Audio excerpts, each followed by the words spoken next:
Bueno, primero que nada agradecerles tomarse el espacio en esta mañana para conocer más de lo que estamos construyendo en MetaVix.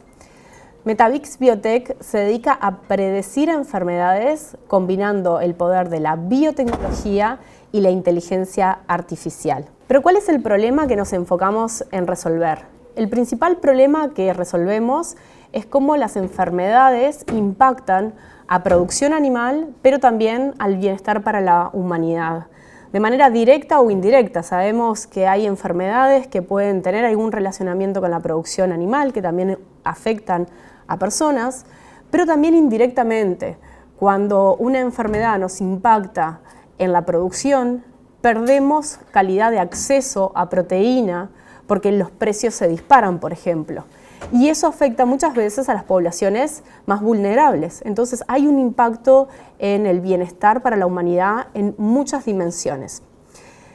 Tenemos algunas enfermedades que son huella de lo que es un impacto crítico en la producción de aves, como ser influenza aviar. Influenza aviar está reportado por FAO que ha causado pérdidas económicas de 20 billones de dólares entre el 2018 y 2022 únicamente en el sudeste asiático. Previo a la pandemia del COVID, siempre se pensó que influenza aviar iba a ser la pandemia que afectara a la humanidad. Entonces, este es uno de los riesgos más potenciales que algunas de las agencias monitorean también para lo que es salud humana. Si bien falta que se den algunas mutaciones específicas que provoque eso, es algo que está bajo vigilancia por las agencias más importantes a nivel global.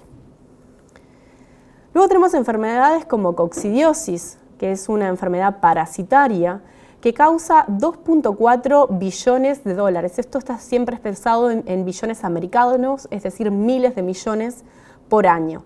Se dice en la jerga avícola que todos los pollos del mundo alguna vez en su ciclo tienen infección por coccidia. Tenemos salmonela, por ejemplo, salmonela asociada únicamente a Estados Unidos, a lo que es la producción de pollo, es decir, salmonelas que afectan o están presentes en productos terminados y hay que hacer recall o hay que hacer descarte de los productos o se asocian a pérdida de imagen de algunas compañías, tienen pérdidas asociadas de 2.3 billones anuales. Después tenemos algunas enfermedades como Newcastle, donde no solo hay un impacto en mortalidad, sino también morbilidad. Ahora vamos a empezar a ver un poquito más esto. ¿Qué es la morbilidad? Son animales que no mueren, pero que sí se enferman. Engordan menos, se reproducen menos, es decir, no llevan a la curva de eficiencia que los genetistas, que las empresas de genéticas nos entregan cuando nos comercializan los animales. Y es algo silencioso, es muy difícil detectar cuando tenemos esos problemas, porque cuando mueren es obvio, pero se estima que hay más de 1000 factores asociados a la eficiencia de esos animales. ¿Cómo saber si se debe a un patógeno en particular o a qué factor se está debiendo? Quizás es falta de algún nutriente en particular, etc. Después tenemos otros casos en cerdos, como ser peste porcina africana. En Asia, esta enfermedad causó 150 billones de dólares en pérdida solo en 2 años, entre 2018 y 2020. Quizás muchos de nosotros recordemos aquellas imágenes de cómo se sacrificaban miles de cerdos y aún las empresas más grandes de Asia en producción de cerdos no han llegado a su producción histórica debido al impacto de esta enfermedad. Esta es una enfermedad que se transmite por aeropuertos muchas veces. ¿Por qué? Porque es un virus altamente resistente y las personas quieren llevar su jamoncito preferido para comer cuando van de viaje. Y ese envoltorio se saca, se tira, el virus permanece ahí. Puede ser alimento para un cerdo salvaje, por ejemplo, o entrar en la cadena de lo silvestre y luego llega a la producción. República Dominicana es positiva para peste porcina africana. Estados Unidos tiene un miedo enorme de que esta enfermedad entre, porque si entra, se entera 90 días tarde. Y eso significa que hay un impacto en la producción muy grande antes de que se entere. Desde que China tuvo ese problema, empezaron a producir de esta manera. Edificios de 26 pisos de producción de cerdos totalmente automatizados. Este fue el impacto que tuvo, o sea, el cambio de mindset y en la producción que hubo posteriormente a este episodio de enfermedad de categoría crítica. Ahora bien, hablamos un poco de lo que es mortalidad, la muerte efectiva de los animales de producción y la morbilidad. Se estima que entre el 10 y el 15% de las pérdidas únicamente se asocian a mortalidad y entre el 85 y el 90% morbilidad. Sin embargo, únicamente medimos la mortalidad, porque no hay herramientas efectivas para medir la morbilidad. Sumado a esto, tenemos el problema de la anticipación. No hay herramientas para anticipar que una enfermedad puede causar un impacto. Eso es justamente el problema que Metavix se enfoca a resolver. Es justamente por eso que nuestro propósito es el de mitigar el riesgo de catástrofe de pandemias, epidemias y enfermedades comunes que afectan a producción animal, pero potencialmente al bienestar para la humanidad. Para esto hemos desarrollado una tecnología que permite cuantificar cualquier tipo de virus, bacteria, incluso solo genes presentes en el aire, y a partir de algoritmos de desarrollo propio alertamos a los usuarios de que un riesgo se avecina. Esta alerta permite tener planes de mitigación preparados. Ahora vamos a ver cómo se prepara un plan de mitigación frente a los distintos niveles de riesgo. Acá vemos un video de cómo funciona en campo, pero nosotros lo que comercializamos es software as a service, es decir, nosotros lo que le entregamos al cliente es el conocimiento de cuándo está en riesgo y cómo se están comportando estos patógenos en sus granjas. Para eso asociamos un dispositivo de muestreo de aire a un plan de suscripción y a una granja. Entonces, el usuario puede tomar una muestra semanal y remite el filtro donde se concentró efectivamente el aire a una red de laboratorios asociados que tenemos. En los últimos 2 años hemos construido una red de laboratorios en los países en donde estamos operativos y en algunos más que todavía no estamos operativos, como será Argentina. Tenemos red de laboratorios en Uruguay, es el país donde se construyó originalmente esta tecnología. Laboratorios asociados en Ecuador, estamos operativos allí hace poco más de 2 años.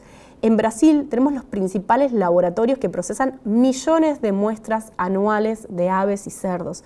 Son los principales actores del mercado desde hace décadas. Y bueno, en India recientemente dejamos operativo un laboratorio y tenemos otro en marcha. Es un país en el que estamos trabajando ya hace 1 año. Por supuesto Estados Unidos también, pero ahí trabajamos en asociaciones con las universidades y con farmacoveterinarias. Entonces hemos trabajado desde el inicio una sólida estrategia de propiedad intelectual. Tenemos 3 patentes solicitadas para más de 20 países, una de ellas ya aprobada en Estados Unidos. Tenemos también una combinación con lo que es secreto industrial, es decir, nuestra estrategia es la de un queso con agujeros en el cual se combina las herramientas de registro de marca, de patente y de secreto industrial. Por ejemplo, los algoritmos y las bases de datos con las que se crean son secreto industrial, pero también parte de los procesos se dejan ciegos dentro de las patentes, por ejemplo. ¿Cuál fue la disrupción que hizo Metavix? Bueno, la primera fue dejar de subestimar el aire como un medio de transmisión de enfermedades. Incluso en plena pandemia costó a los organismos internacionales reconocer que el COVID se transmitía por aire. Pero sobre todo, en dejar de subestimar el aire como un medio para obtener información. El aire tiene un volumen de información muy significativo. Entonces, la siguiente disrupción que hacemos y el motivo por el cual nos consideramos una startup de Deep Tech es porque trabajamos en la intersección de inteligencia artificial y de biotecnología en el core de nuestros negocios. Todos sabemos que la inteligencia artificial, que los modelos existen hace décadas, dependen del poder de procesamiento de datos hoy en día y sobre todo de la cantidad y de la calidad de los datos con que alimentamos a los modelos. Como decimos, el aire tiene un volumen de datos muy importante y las herramientas de diagnóstico específicas de biotecnología nos permiten la calidad que necesitamos. Por ejemplo, trabajamos con herramientas como secuenciación o con herramientas como qPCR, pero para variantes específicas de virus y bacterias. Entonces nosotros en aire no solo detectamos, si lo llevamos a lo que es la pandemia, SARS-CoV-2, detectamos Omicron, detectamos la variante, y eso genera una información, un conocimiento muy diferente para que está del otro lado para tomar decisiones. Entonces, lo primero que hicimos fue desarrollar la herramienta para tomar la muestra de aire. Ese es un dispositivo que al momento hay más de 100 o 150 colocados en el mercado y todos han sido producidos en Uruguay. Este dispositivo tiene varias ventajas, entre ellos la simpleza. El concepto que está atrás de esto es muy simple. Es un dispositivo que concentra las partículas de polvo que están presentes en el aire. Nosotros no nos enfocamos en monitorear virus específicamente, sino que los virus, las bacterias, incluso los restos de microorganismos cuando se destruyen, se rompen, quedan asociadas a las partículas de polvo. Entonces nosotros en 30 minutos podemos tomar una muestra representativa por este motivo, porque no estamos monitoreando un virus en particular, sino las partículas de polvo que están presentes, por ejemplo, en las granjas. Obviamente es una herramienta portátil y que cualquier persona sin experiencia técnica en pocos minutos puede aprender a utilizar, sin riesgo de contaminación cruzada. El hecho de que la tapa sea hueca es un diseño específico que nos permite tomar varias muestras consecutivas sin tener que autoclavar ninguna de las piezas y sin riesgo que se nos contamine la muestra que estamos tomando con restos del aire que pasó en la muestra anterior. Otra de las grandes ventajas es que esto nos permite hacer un diagnóstico poblacional, no invasivo. No necesitamos tocar ningún animal para poder obtener una muestra representativa. La representatividad es algo muy importante. Nosotros cuando hicimos comparaciones con los métodos clásicos, vimos que somos al menos 400 veces más representativos. ¿Por qué? Porque pasa un volumen de aire muy grande por minuto. En 30 minutos estamos muestrando 3 metros cúbicos de aire. Ese es un volumen muy representativo. Versus, por ejemplo, en lo que es avicultura, uno de los gold estándar que se usa es caminar con zapatones. Solo enfocado en algún tipo de enfermedad, no para todas, pero además dependemos de que si la bacteria está ahí, se pegue en el zapatón por el lugar donde la persona caminó. La representatividad de eso es muy diferente. O por ejemplo, se usa tanto en producción de cerdos como en producción de aves, tomar muestras traqueales, de saliva, cloacales también en caso de las aves. En galpones que quizás tienen 20.000 animales, se toman entre 25 y 60 muestras. Si la enfermedad está incipiente, eso hace que el azar tenga un rol muy importante, porque tenemos que capturar alguna de las aves que está empezando o que tiene presente el patógeno. Y depende mucho de la enfermedad. Recuerdan que cuando estábamos en la pandemia nos decían que mientras que estábamos incubando la enfermedad, podíamos contagiar mucho más que cuando la tenemos. Eso es porque, por ejemplo, en lo que es bronquitis aviar, que es un primo hermano del coronavirus, mientras estamos incubando, excretamos un volumen una cantidad de partículas virales mucho mayor que cuando ya tenemos los síntomas. Pero el productor, ¿cuándo va a ir a muestrear? Cuando ve sus aves enfermas con los métodos tradicionales. Entonces ahí ya comenzó el proceso de infección, ahí ya el problema está instalado, pero además en algunas enfermedades la carga viral es muchísimo menor que previa y en algunos desaparece. Neumovirus, por ejemplo, no deja rastros en tejidos una vez que los síntomas comenzaron. Entonces eso trae muchos problemas, no solo de diagnóstico, sino reglamentarios. Para que las empresas que comercializan vacunas puedan registrar vacunas en un país, tienen que demostrar que hay riesgo real de esa enfermedad. Si no podemos diagnosticarla, no podemos registrar las vacunas. O sea que los productores no van a poder diagnosticar, pero además tampoco pueden prevenir con vacunas de manera preventiva.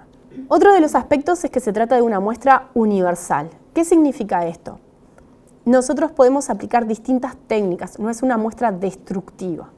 Ese filtro, si lo ponemos en una placa de Petri, es un agar que tiene todos los nutrientes para que se desarrollen las colonias viables, va a crecer por microbiología clásica y vamos a poder contar la cantidad de colonias que se generaron, es decir, conocer las unidades formadoras de colonia que teníamos.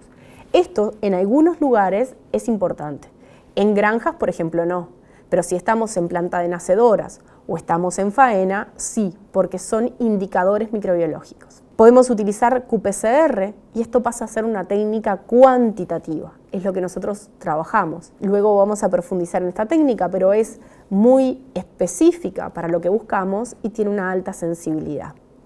Y lógicamente podemos trabajar con metagenómica y secuenciación y poder conocer toda la comunidad microbiológica que está presente en el aire.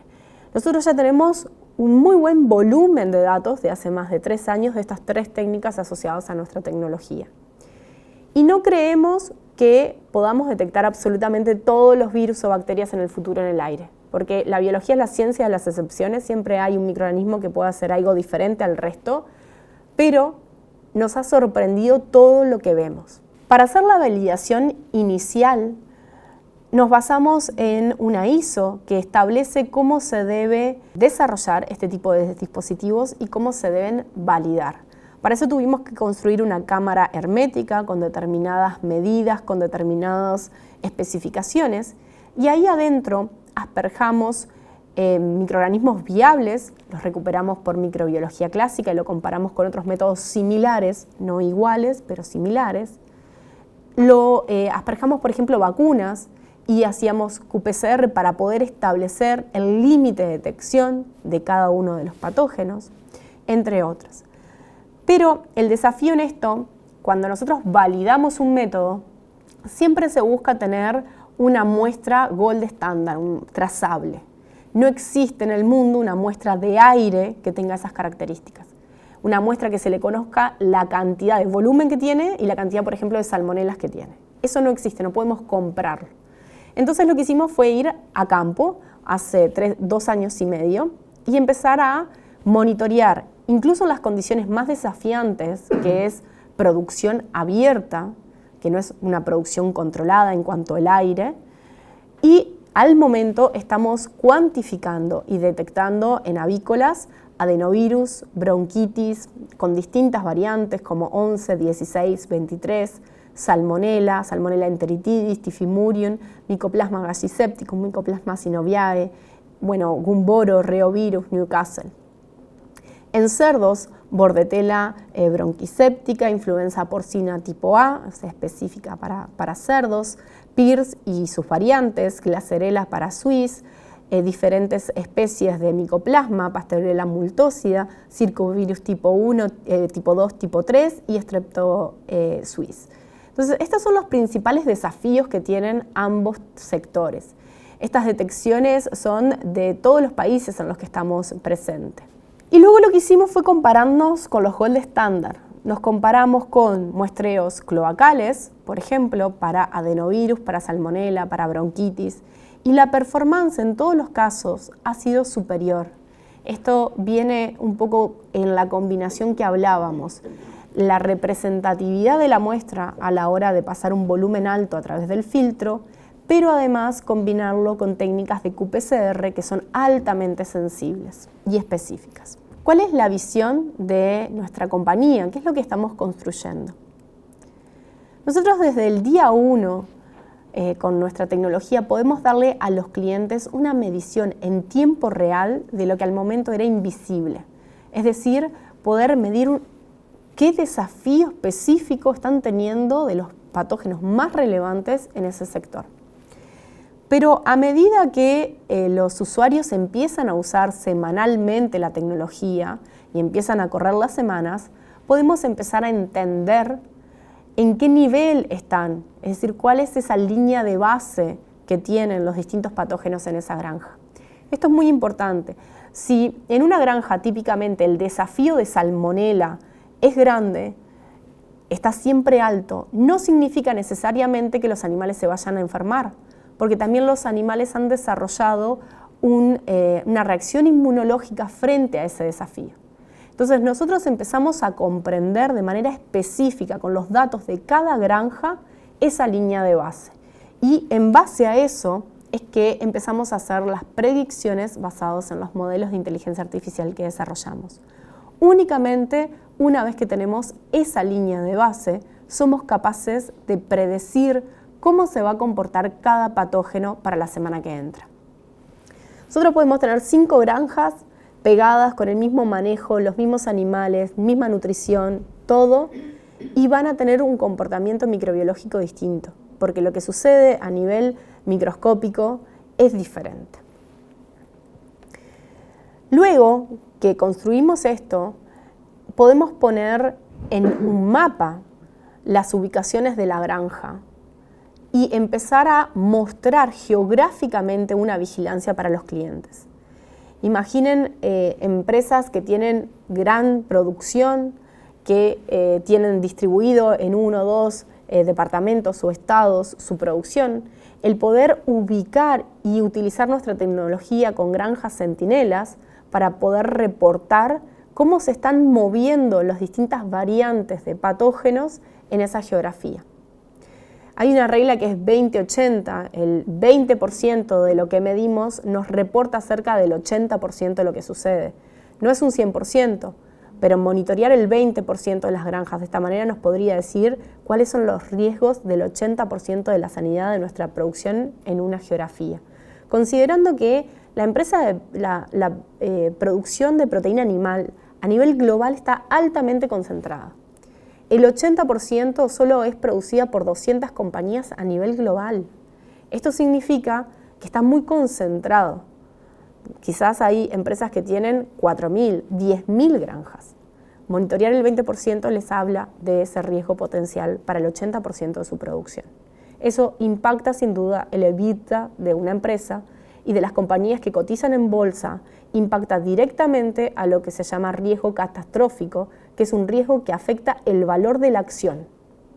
Ya no solo estamos hablando de que las enfermedades afectan a la economía, a la producción y a la sanidad, sino que también al valor de las acciones de estas empresas cuando un riesgo catastrófico aparece en un mercado.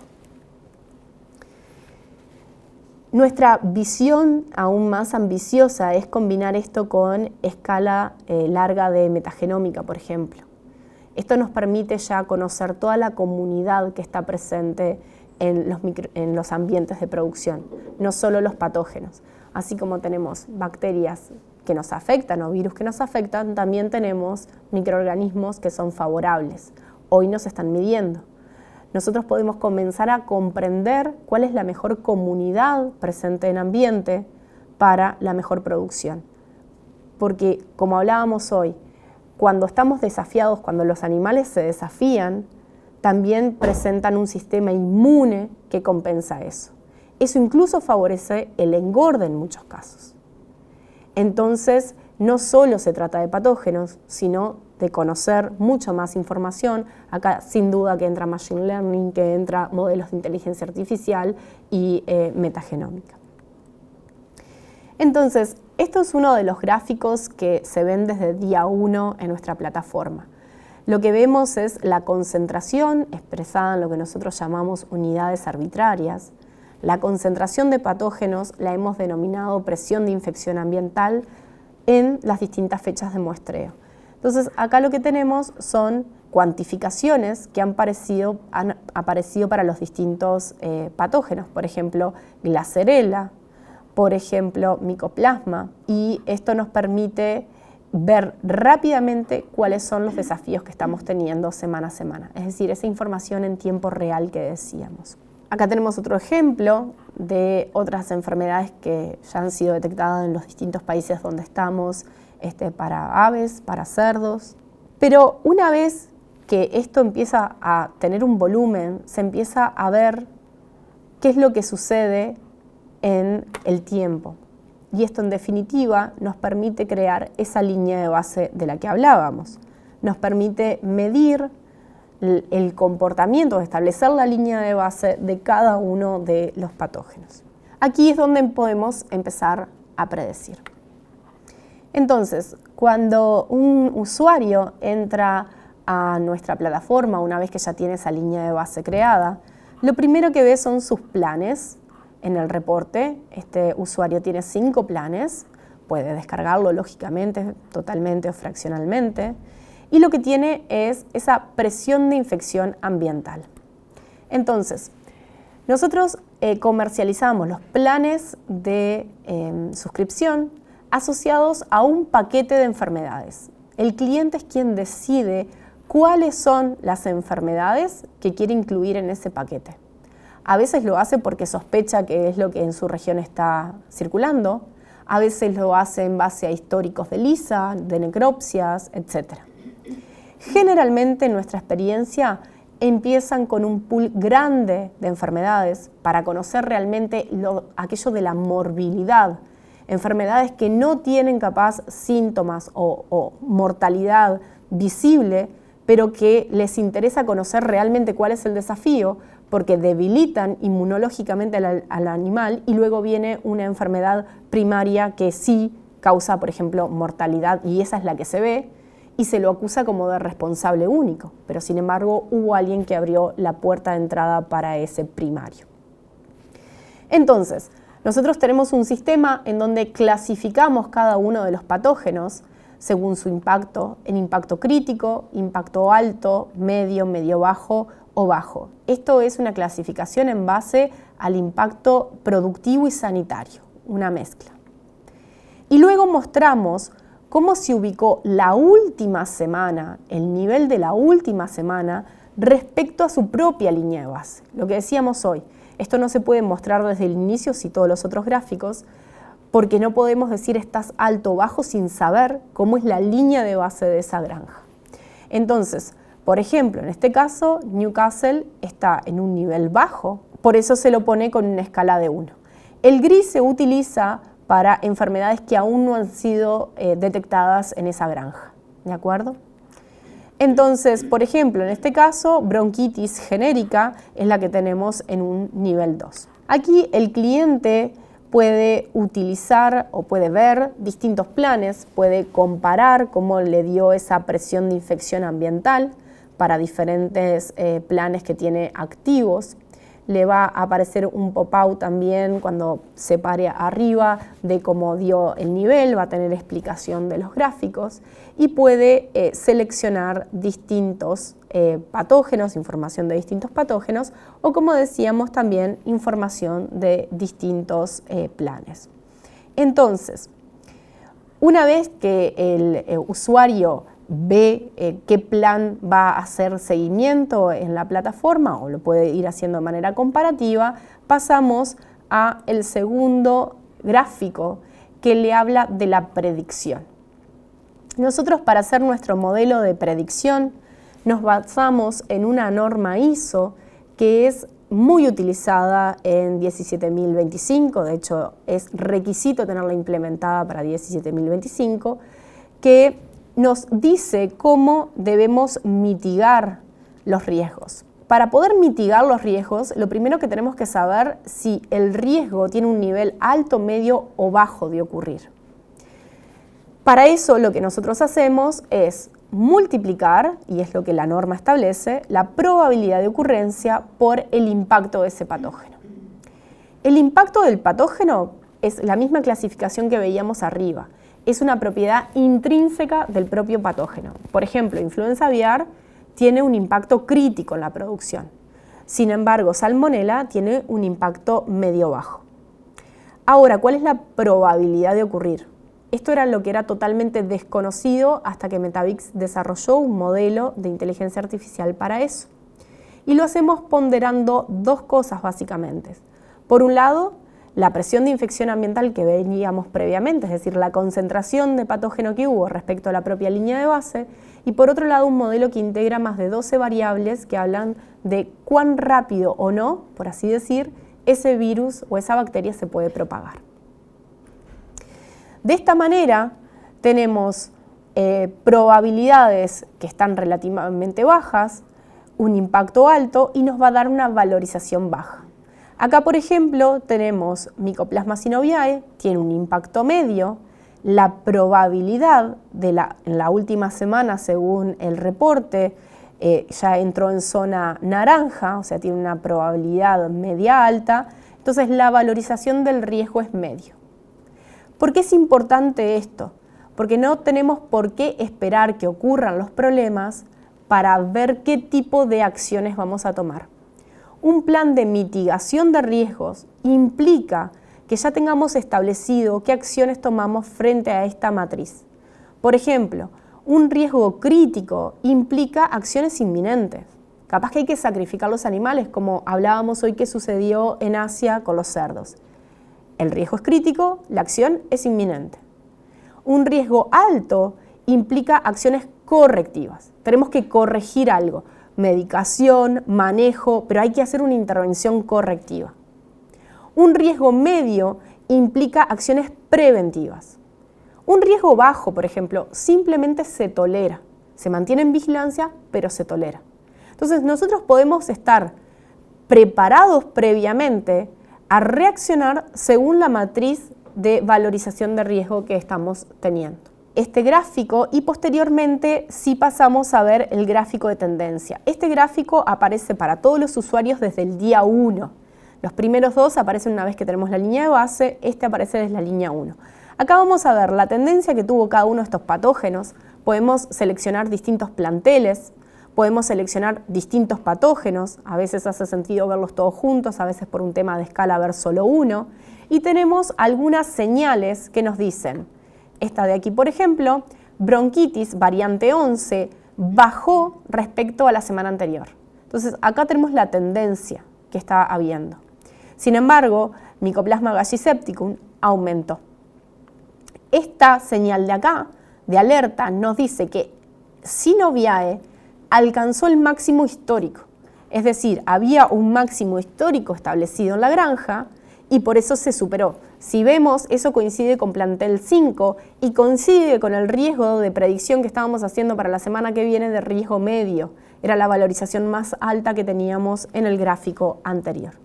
Entonces, acá tenemos una manera visual muy rápida de ver qué es lo que pasó esta semana frente a la anterior. Por ejemplo, si yo hice una intervención, acá debería ver que bajaron las bacterias, por ejemplo, para las cuales yo hice una intervención específica.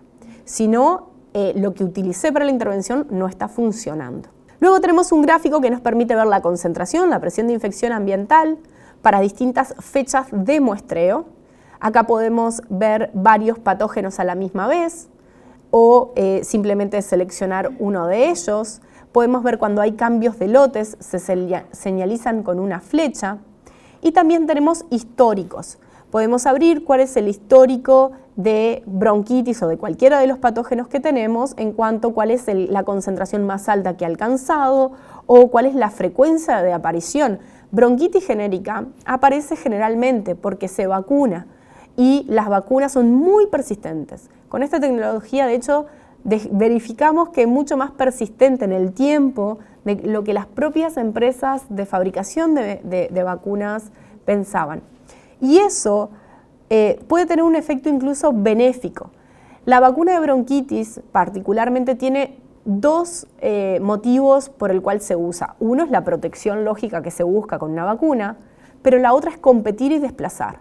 Cuando nosotros tenemos saturados en el ambiente la vacuna, lo que está haciendo es desplazando a los patógenos por competición con los receptores. Y esa es una de las funciones que tiene la vacuna, en algunos casos, que se utilizan.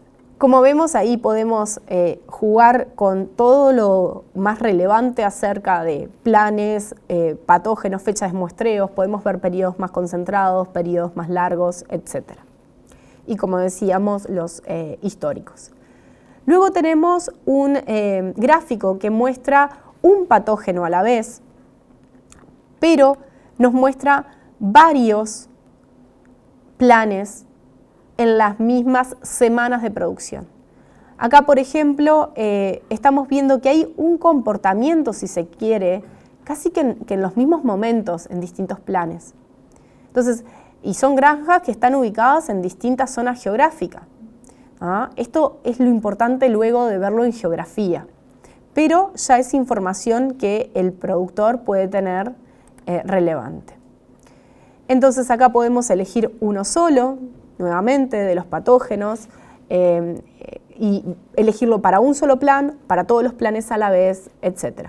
Podemos jugar también con el tipo de visualización, verlo en puntos, verlo también en línea, entre otras visualizaciones que a veces son más convenientes. Entonces, si por ejemplo vemos al ejemplo que teníamos del plan 5, que es el que estamos viendo en rojo, recordemos que fue el que nos daba la predicción para la semana que seguía, media, y además nos decía que había llegado al máximo histórico. Y efectivamente vemos que esa tendencia de Mycoplasma synoviae para lo que es el plan 5, que es el que vemos el rojo, es el que llega a un tope más alto. Esa es la información que tenemos del histórico, nos va a decir el valor más alto que se ha obtenido. También las concentraciones son muy diferentes, las escalas. No es lo mismo una concentración típica de virus, como bronquitis, que es muy elevada, a lo que es la concentración típica de bacterias como Salmonella, como Mycoplasma. Entonces es importante el poder jugar con las escalas dentro del gráfico. Por ahí entonces, este es el ejemplo que hablábamos de Mycoplasma, y luego tenemos un gráfico que combina 5 variables a la vez. Por color vemos diferenciados los patógenos. Vemos el tamaño de los círculos, nos habla del acumulado histórico de concentración que hubo. Podemos ver la desviación estándar, o sea, qué tan frecuente o no. Ese desvío estándar es muy relevante para saber si es algo persistente, por así decir, o es algo atípico que aparece. El porcentaje de ocurrencia, y podemos jugar con las fechas en las que vemos los gráficos. Luego tenemos un gráfico de correlaciones. Esto es muy interesante. Lo que hablábamos hoy, no es lo mismo tener bronquitis con una variante en particular, que no tenemos la vacuna adecuada, por ejemplo, a tener micoplasma y bronquitis. El cuadro clínico es mucho mayor. Y si vemos ese gráfico, lo que hace es justamente relacionar qué tan frecuentemente me aparece cada uno de los patógenos en función del otro. Entonces podemos ver las asociaciones. Por último, tenemos un simulador que, seleccionando un patógeno en particular para un plan en particular en determinado periodo, puede mostrarnos cómo fue que la concentración fue variando a lo largo del tiempo. Pero lo importante acá es la toma de decisiones, porque en definitiva es lo que nos va a llevar a tener un impacto primero sanitario y posteriormente económico. Y esto ha sido uno de los desafíos más grandes que hemos tenido, porque como decíamos, nadie estaba haciendo esto y nadie tenía datos de concentración de patógenos en ambientes productivos en aire. Los veterinarios están acostumbrados a usar las herramientas de siempre. Vimos que quizás no tienen todas las ventajas que este método, pero es sobre lo que hay histórico. Entonces el veterinario veía su resultado de ELISA y bueno, puede suponer lo que está pasando. Ahora, esto es un conocimiento nuevo que interesa muchísimo, pero si nosotros no somos capaces como compañía de generar, ir hacia un pasito más allá de cuál es la toma de decisión que el veterinario puede tomar, puede realizar en base a este conocimiento, no vamos a tener un impacto real en lo que esperamos tener. Entonces, acá trabajamos mucho con veterinarios expertos de varios países, desde India, Estados Unidos, Brasil, con referentes en cerdos, en aves, que nos ayudan a hacer interpretaciones. Pero también trabajamos mucho con el cliente. Tenemos para las empresas que realizan, por ejemplo, planes semanales, nos sentamos 10-15 minutos todas las semanas para ver qué tipo de decisiones ellos pueden empezar a tomar con la información que generamos. Porque ese es nuestro real aprendizaje. Nosotros no somos veterinarios, no sabemos de veterinaria y tenemos que generar eso, una matriz de mitigación de riesgo para el nivel de riesgo que la tecnología puede desarrollar, puede medir. Un poco es lo que estamos construyendo, agradecer el interés de ustedes, agradecer a todos los que nos han acompañado desde los primeros testeos, a quienes nos han acompañado como inversión, quienes nos han acompañado llevando el mensaje de lo que estamos haciendo, y sin duda en las agencias como ANI y BitLab han tenido un impacto muy importante, no solo en el desarrollo de la tecnología, sino en la protección de la propiedad intelectual.